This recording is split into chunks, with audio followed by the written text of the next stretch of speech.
many of us, when we struggle, we don't look at the Quran as healing and mercy. People sometimes, the Quran is the last thing they go to when they're struggling. And I'm not saying not to go to the doctor, not to go to therapy, but it should be alongside. You're going to go seek everything else, but you're not going to seek shifa'un wa rahmah. You're not going to seek what Allah has called a healing and a mercy for you. Bismillahi walhamdulillah wassalatu wassalamu ala rasulillah rabbi shrah li sadri wa yassir li amri wahlul 'uqdatan min lisani yafqahu qawli. Assalamu alaikum wa rahmatullahi wa barakatuh, and peace be upon you all. Welcome to week 3 of this series, Awaken and Align. Today's session is on opening our heart to Allah, strengthening faith in hardship, how turning to Allah brings comfort during trials, and how building trust in His wisdom and divine wisdom is so essential during life's difficulties. I always like to emphasize that difficult times are designed to point us to Allah subhanahu wa ta'ala. And this is a sign of His love for us. If Allah subhanahu wa ta'ala did not love us, He would leave us to ourselves. He would leave us just going in the same cycles. You see, difficult times creates a process for us that easy times would never create. And it sharpens our vision and our attachment to truth in a way that easy times could never do. And people who go through struggles understand this. They say that their difficult times is when they were able to really recognize truth on a greater level. So first, we have to approach our struggles with that understanding that Allah subhanahu wa ta'ala, when He tests us, it is to give us, and it is to strengthen us, and it is a means of Him giving us what is good, not Him harming us. And people's opinion of Allah is so, it's so important that we assess our opinion of Allah, especially during difficult times. How do you view Allah? Do you view Him as someone harming you? Do you view Him as someone, who's out to punish you? And this is where people go a lot of times when they're going through pain. If I'm going through pain, it means Allah hates me. If I'm going through pain, it means Allah is punishing me. If I'm going through pain, it means that Allah is mad at me. They don't see that the pain is actually a means to Allah giving.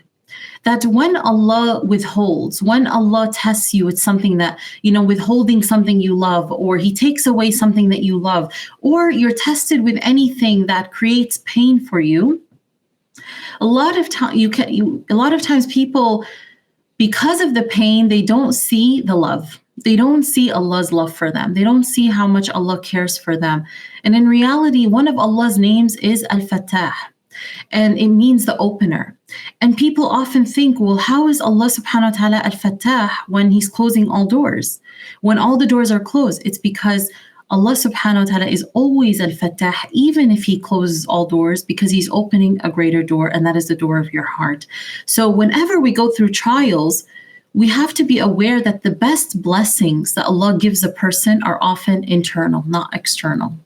And we think that many people live in a way where they think the best blessings and the best gifts are external.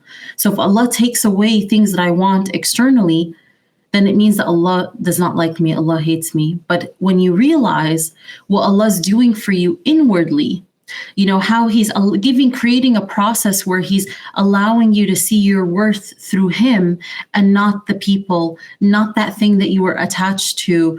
When He creates a process where you detach from things that are unhelpful, those are inner blessings. That's risk too. That is provision. When Allah creates a home within you that is fortified, that is strong, that is decorated with His truths, there's nothing greater of a gift than that. And there are people, I have worked with people, in my clinical work, I've worked with non-Muslims who come into my office and will say, I will do the assessment with them to, figure out what brings them into therapy. And I will say, any problems here? How is the family situation? How is this? How is that? And I've had people say to me, I remember this one woman saying to me, everything is good in my life. I have a great house. I have a great family. I have great kids. I have a great spouse. I have no financial problems. So what brings you here? I don't know. I just feel empty. I just feel this void. I don't know what it is, and I don't know why I feel this way. So we have to reprogram ourselves. We live in this capitalistic society, materialistic society that is training us all the time to measure our success and our goodness and our growth by what is external. But Allah subhanahu wa ta'ala is, through Islam teaches us that the greatest gifts He could give you are internal, and what He does for you, what He does for your mind, what He does for your heart, what He does for your inner space. Is it peaceful? Is it grounded? Or are you like a yo-yo?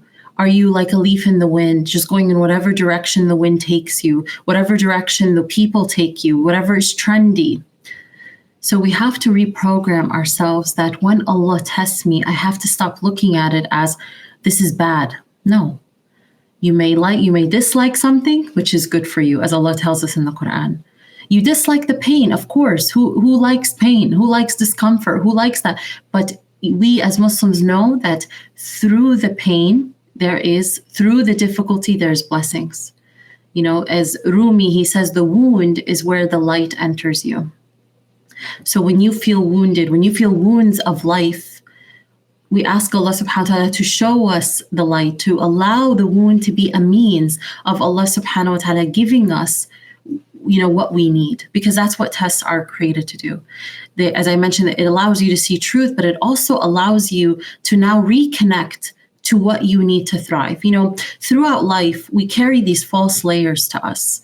Throughout your life, you go through things and you carry another layer, and it might be false. It might not be aligned with Allah. It might not be even true to you. It might not be something that is actually you, but you just carried these layers. You thought you had to be like this. You had to be like that.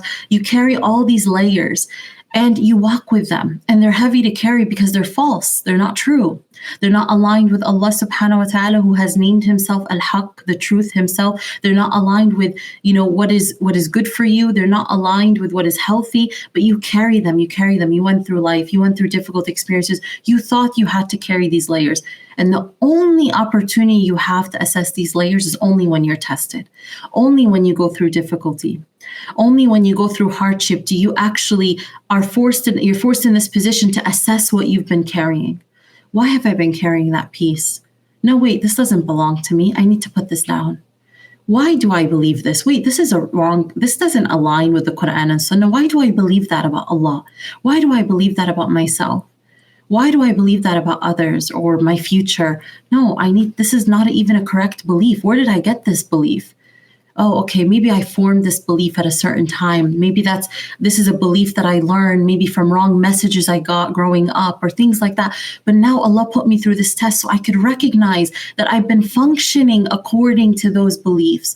I've been functioning according to that opinion of Allah subhanahu wa ta'ala. Many people don't realize that every single day they function according to their belief system. The beliefs you have about Allah, the beliefs you have about yourself, the beliefs you have about the world, the future, the things that Allah has in store for you, they guide how you function in life more than you know. Your reactions, how you respond, the peace that you feel, how you approach challenges in life. So if you find yourself tested, it is an opportunity for you to assess, especially if you find yourself always agitated, you feel like you're always reactive, you're triggered, you feel like, you're not at peace. It's time to assess those beliefs. You wouldn't even question your beliefs about Allah if you weren't going through difficulty. So, for example, when it comes to trust in Allah subhanahu wa ta'ala, many people think they trust Allah. Of course I trust Allah. We say this, right? I love Allah. I trust Allah. We just have these claims. But tests are the only time we really know that's true.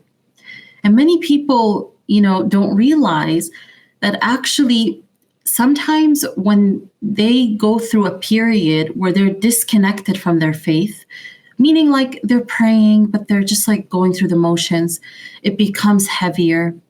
It becomes, you're just doing it because it's an obligation, but you don't have an intimate connection with Allah subhanahu wa ta'ala. Your heart doesn't come alive when you make dua or when you're praying. Your heart doesn't come alive when you're reading Quran. You're just kind of like robotic, right? One of the reasons I find people get into this phase is because they don't even realize it's because of this reason. It's through breaking it down with them. I find this so interesting.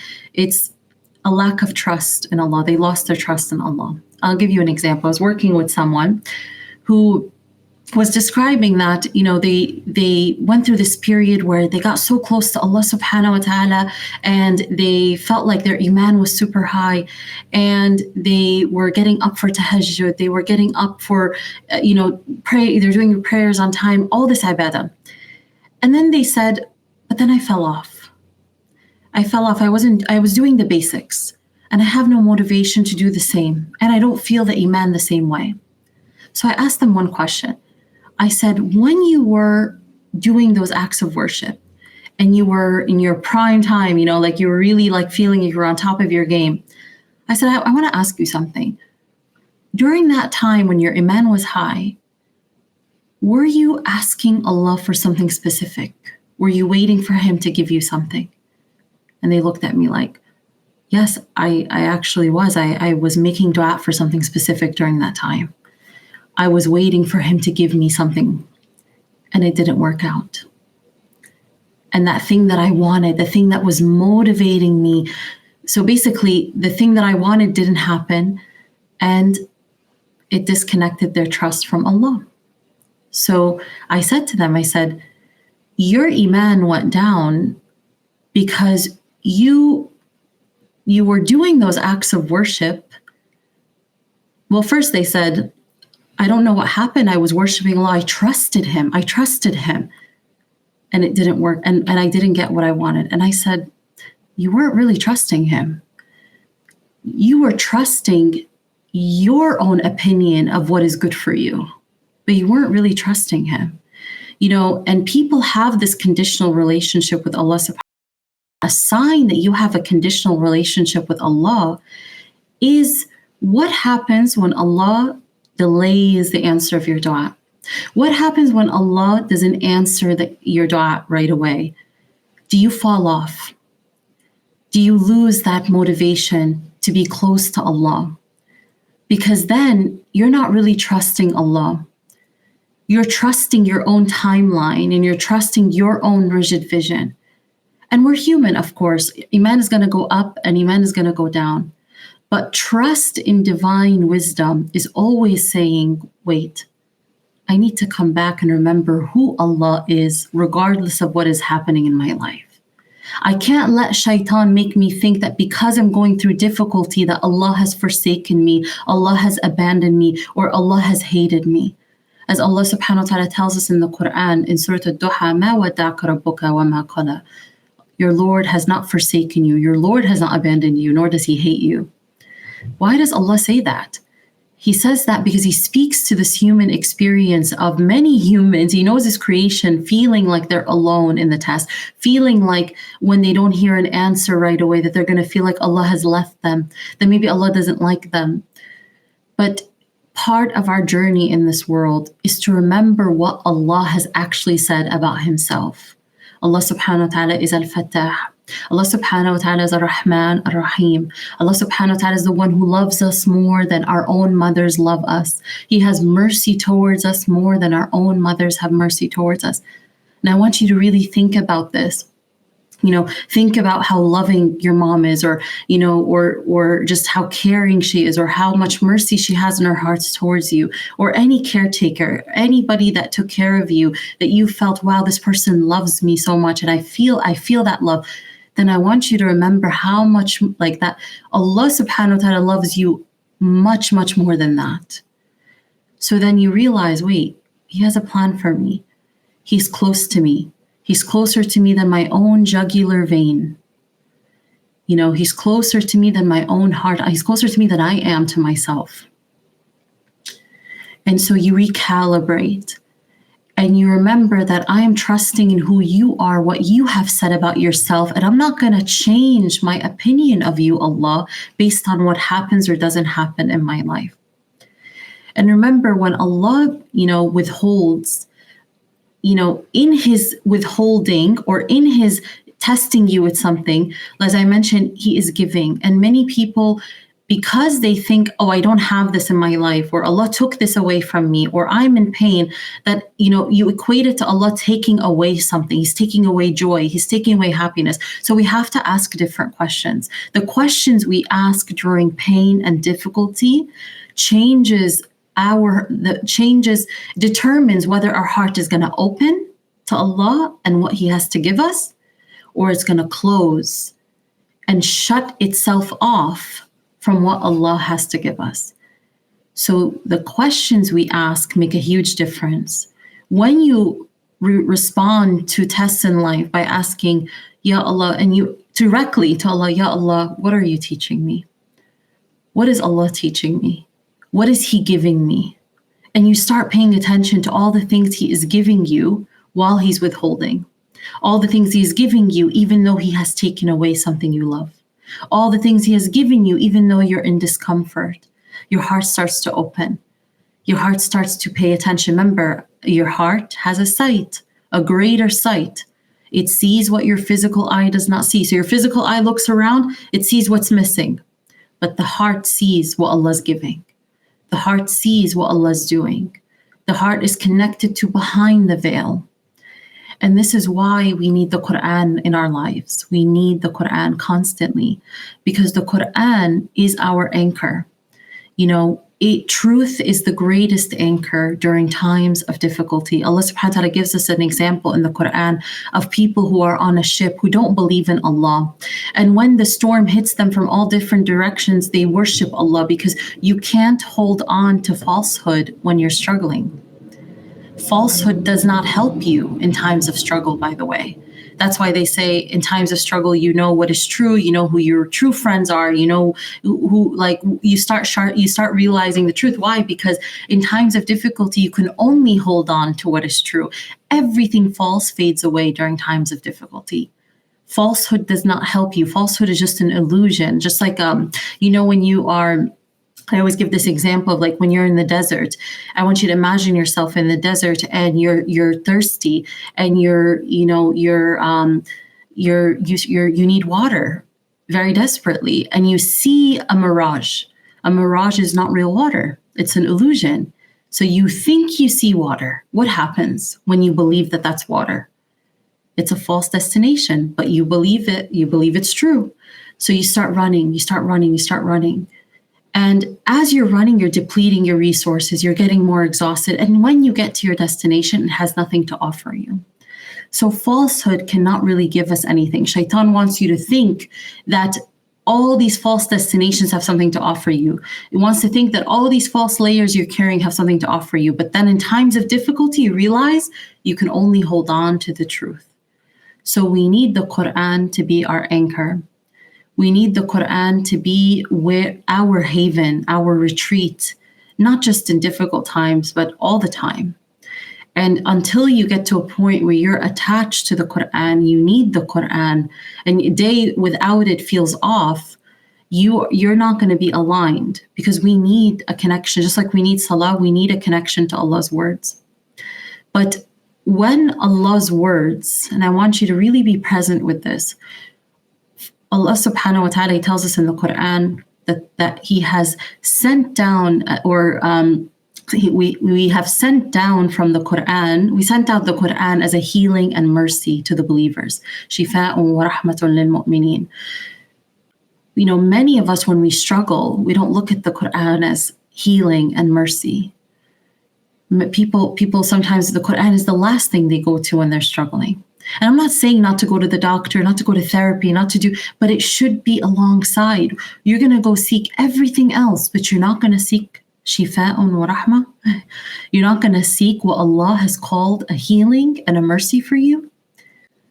So I always wish that, like, even when people are in therapy, or even when they're any kind of healing, physical healing, that they have a regimen of the Quran with the healing process that they're going through. But here's something powerful that happens when you start to anchor yourself in the Quran. Allah's words start to override your own words, the people's words, the words of the world, the narratives of the world. When truth becomes your anchor, which The Quran is truth. It is Allah's words. It comes from Al-Haq himself, the source of all truth. Truth starts to override what is false. So your false opinions, your false beliefs, the beliefs that are not helpful about yourself, about others, about Allah subhanahu wa ta'ala, the Quran starts to override that. We live in a time where people are inundated with people's words, people's narratives, people's influences, and people believe them, and so that starts to impact all the influences we have, social media, all that takes place and takes rent up, takes space up in your mind and your being. But then you connect to the Quran. The Quran overrides what is false. The Quran is like a spring. What does the Prophet sallallahu alaihi wasallam say? What is the dua that he taught us to say? Oh Allah, make the Quran the spring of my heart. Right? That is part of it, right? And the light of my chest and the reliever of my sadness, and the banisher of my sadness and the reliever of my distress. But what is a spring? Allahumma ja'al Qur'an rabi'a qulubana. What is a spring? What is the rabi'a? A spring is a flowing stream of water, right? That provides limitless resources to anything it touches, to the earth it touches. It awakens the dead earth. That's what the Quran is designed to do for our hearts. This flowing stream within, constantly cleansing, constantly providing us resources, constantly removing what is unhelpful. So we need it. We need that anchor. And when the Quran becomes your anchor, when Allah's words become your anchor, and Allah's prescriptions, prayer, Quran, dhikr, the things that He has called us to, you start to see yourself responding differently, liking different things. The things that you used to like, you don't like anymore because it doesn't align, And so we need to start doing, before I get to questions, I want to end with this. In our world today, a lot of people wait to feel a certain way so they can act or behave or do what is good for them. And this is one of the most unhelpful ideologies of our time. It has actually created a lot of stagnation for people because it goes against what is actually helpful and true. And that is,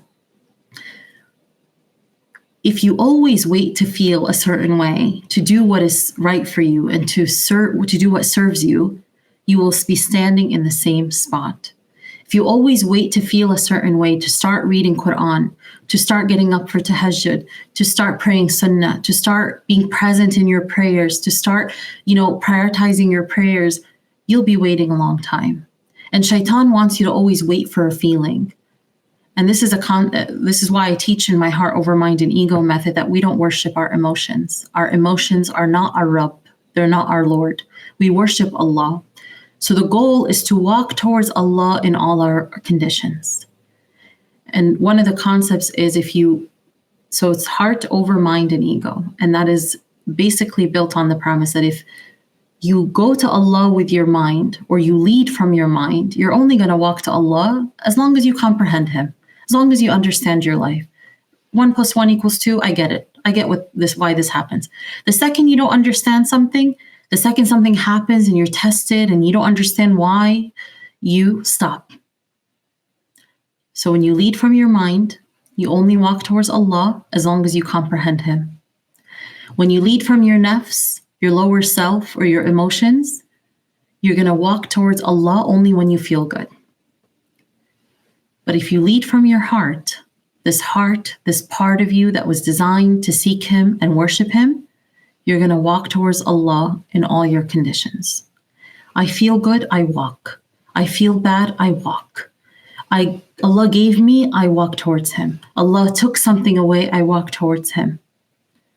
He is my destination. I don't worship the feeling. I don't worship the spiritual high. I don't worship emotions. And so behaviors often precede feeling good.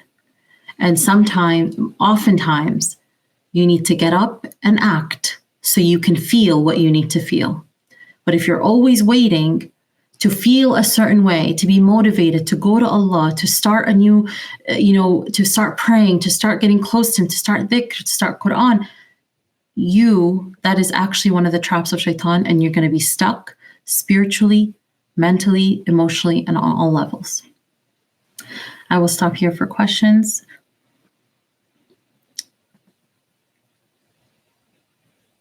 I am not sure what is wrong with me, but something is unstable emotionally. Should the Quran be the first? Should the Quran be the first thing I reach out to at this juncture? As I said, Allah subhanahu wa ta'ala should always be first, number one.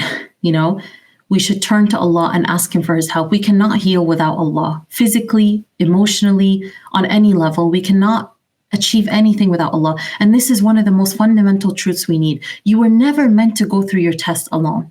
Even your emotional struggles, you were never meant to go through them alone. Allah never designed for you to carry this world and its burdens alone. He was always meant to help you carry your burdens. The problem is we think we can carry them ourselves. We think it's strength.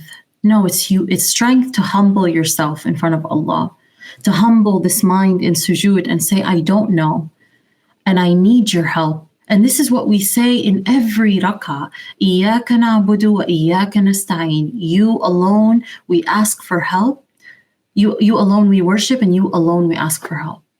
So ask Allah, go to Allah first. Allah should be the first you go to when you're in pain, and the first you go to when you get joy and you're feeling good.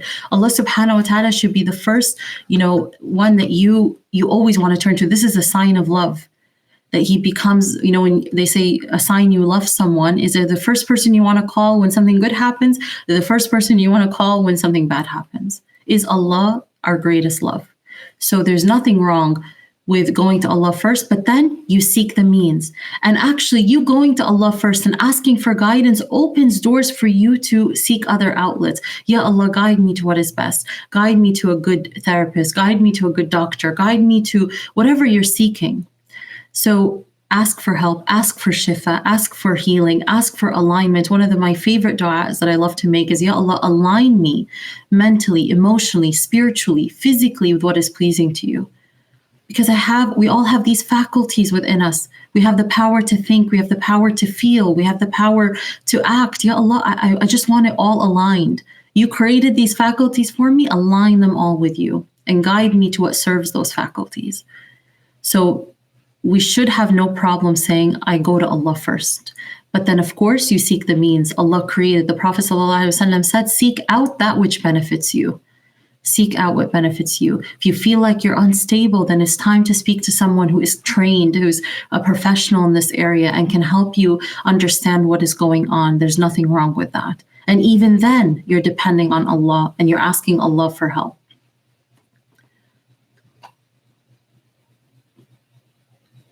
How do I trust in the divine wisdom and know when something is what Allah wants for me, or is it simply my own desire? So whatever Allah allows, we ultimately don't know. We just keep making dua and we see what Allah facilitates. We keep making dua, we take the means, we do our part, we do our research, and then we see what Allah facilitates. Like a lot of times people, when they, are trying to figure out what to do, they'll say, I did istikhara and I didn't feel anything. Or I did istikhara and I didn't have a dream. No, you do istikhara, and the scholars say you do istikhara and you continue walking in the path of, trying to figure out what the best way is for you. And you see what Allah facilitates for you. So I would just make sure that you're asking Allah for guidance, you're doing your part, you're doing your due diligence, and then you let Allah take care of the outcome. And you see what outcome He chooses and how He facilitates it for you. How do I know what is my test trying to tell me? What is Allah trying to tell me through my test? So I can't give you that answer, right? By the way, patience with knowing what Allah's teaching you is so important. I had questions in my life that I did not get the answer to right away. And I would have these questions every now and then. I have a question for Allah. Not a question of like, why is this? Like something I want to know, something I want to understand. What is the meaning of this? Or, I want to understand a concept, let's say, or even just something on my own spiritual journey. And I learned from my own path that when you ask Allah something, or when you're a seeker of truth, you're trying to figure out what is Allah trying to teach me through the test, or even in my own tests, what is Allah trying to teach me? One of the most powerful truths I learned in my life is that Allah chooses the timing of when to reveal an answer to you. So just because you want to know something does not mean it's going to be revealed in that time. This is part of the reason, one of the concepts in the heart over mind and ego method, and why I say humble this mind, because a lot of times we want to know, and I want to know now. No. I humble this mind in sujood. I'm not going to know the answer now. I want to know something, but Allah reveals the timing. Allah reveals what we need to know in the timing we need to know. And I want you to think about this. There are a lot of things that if Allah revealed it to you now, you might not be capable of handling. You might not have the capacity to handle. So part of being on this journey with Allah is you trust Him to reveal what you need in the timing. Wallahi, there are moments in my life where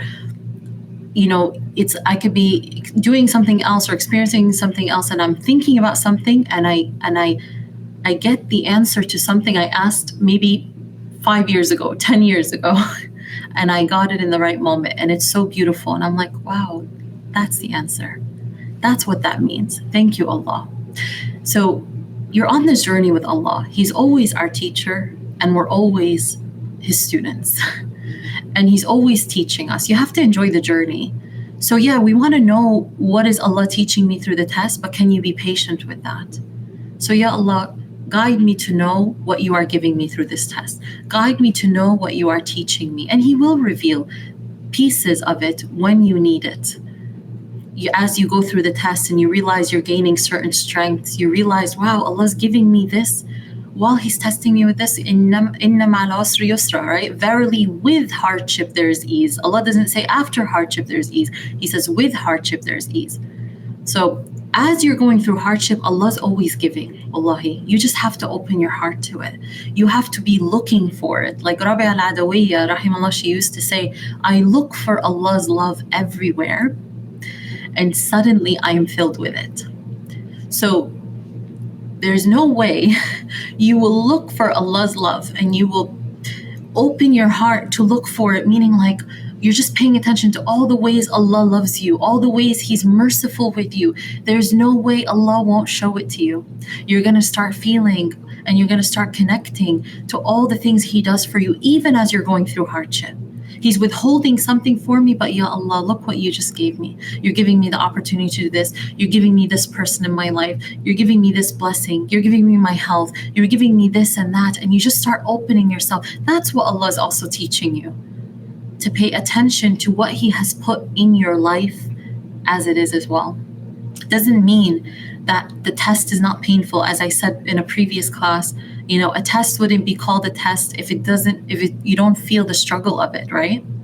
But it's as you're going through the test, can you see Allah's love for you? Can you see His mercy? Because Allah never just gives somebody all hardship. Never gives somebody all, difficulty. Inna ma'al usri yusra. Verily, with hardship is ease. So, Jazakumullah khair. I hope that answers your questions. Thank you. And we'll end here, inshallah. Allahumma salli ala Sayyidina Muhammad wa ala alihi wa ashabihi ajma'in. Wassalamu alaikum wa rahmatullahi wa barakatuh. And I look forward to seeing you guys next week, inshallah.